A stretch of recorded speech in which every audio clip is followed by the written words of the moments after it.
Hi, everyone. It's Linda and Michelle. Happy Easter, if you celebrate. We have another movie review for you. What did we see? We went to see Nobody. Now, this was a little controversial in my brain, the whole thing. First of all, it was extremely violent. I would really like to see it again, though, as much as I hate violence. Well, in afterthought, and I was speaking to my sister about it, and she said she read some reviews, and she said people were saying that you need to see it twice. I could see where you would need to see this movie twice. Let's start with, first of all, Bob Odenkirk is in it. From Better Call Saul, Breaking Bad. Yeah. He is an awesome actor, and he played a really great part in this movie.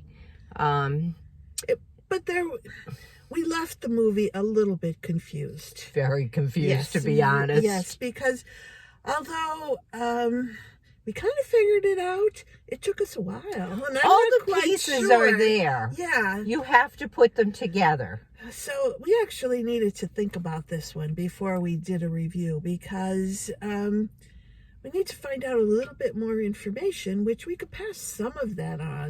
Let's pass some on. We don't want to give anything away, but maybe if you went to see it, it would things would gel quicker than what they You could probably get away with seeing it once instead of twice if you listen to what we have to share. But we didn't realize what this man's past was. It sort of crept up on us during the whole movie. He worked in like a bookkeeper or something, like auditor. He was an auditor, is what they. But in that factory, I think he was like a bookkeeping position. It was a family business. Yes, it was his wife's family's business. Yes. And he had this office in there, in this little crappy office, right? And he went to work every day in a routine. Right, and he seemed to be a very mild-mannered man, but also there were signs of frustration with his everyday life. Yes, everyday routine man. Yeah. But then he kept, when people asked him what he did for a living, he would always tell them he was an auditor. Right. And in looking up a little bit about that, evidently this was a key to the whole movie. An auditor, what he was talking about as an auditor, was also an assassin. Yes, he was an assassin. In a previous life, he was an assassin. So that was a key element that we didn't really get during this movie. But when you think back about it, I mean, it did fall into pieces, and we sort of knew there was something going on with his previous life. There were little signs, wouldn't you say? There were clues that we didn't get. There were something about his wrist had a tattoo of 2 cards, which was a hint to the officials as to who he had been, but not a hint to us.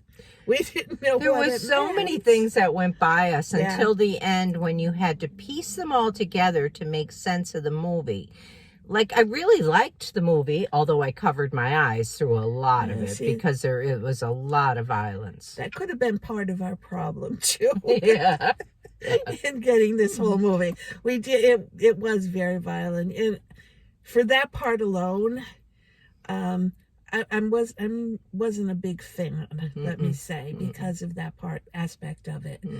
But the story was good. There was and I really kind of think I'd like to see it again, because I think I'd go in differently, viewing it differently this time. Absolutely. Now that we know what the main storyline is, but it got really good reviews on Rotten Tomatoes. Yes, what would you give it, star-wise? I'm not going to give it a whole lot of stars, because I'm going to say a 5.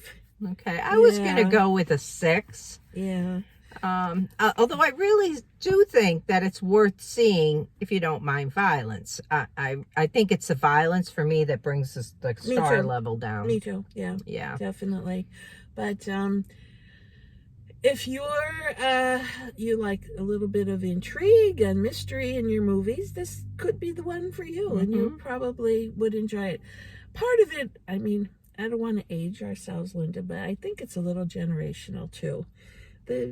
the younger generation are more keyed into, violent, that kind of, well, I don't know what to say. Mm-hmm. And I think we're done because I Yes, think we we're are. on our way somewhere. Yeah. We've got a Can you few put your, guests in our car. So, Michelle, yes, let's wish them a happy Easter. yes, and I hope, If you celebrate. yeah, maybe you're going out for dinner too. Enjoy. Yeah, and subscribe. Subscribe and leave us a thumbs up.